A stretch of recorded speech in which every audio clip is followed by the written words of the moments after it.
กว่า งามเลย ที่สูตรหนึ่งไก่ โอ้ย โดยบาวโกย โดยเบา บาวโกยบาวโกยสมสง่า โกยสมสง่า บา เนาะ วโกยสมสง่า ที่มารีวิว ไก่ รีวิว ขอ เรื่อง งหนึ่งไก่ อาหารของลาวเดิม อาหารดาวเดิมมา จากมันโค้งหมดเลย มาแต่ ว่าแต่ไต่ ไต่สีพันดอนมาซะ แต่ว่าเบิ่งเรื่องนี้เดินเบิ่ง มีวิธีเห็ดต้องเอาซิงไข่ หนึ่งซิ่งไข่ หนึ่งซิงไข่วะ หนึ่งซิ่งไข่หนึ่งไก่ซิ่งไข่ หนึ่งไก่ซิ่งไข่ หนึ่งไก่ซิ่งไข่ เอาซิงไข่ทุกลงพื้นก็เนาะใบมันลงพื้นแล้วก็ ไก่ซิงไข่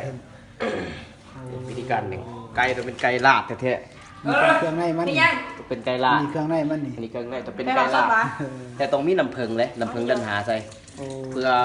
นุ่มหวานให้มันเข้มข้น เราบอกนะ ให้มัน กระทายเอานะที่ทายเอาคน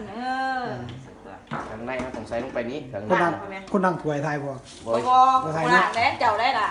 เด้อจะกดติดตามรับชมรับฟังกดไลค์กดแชร์พี่น้อง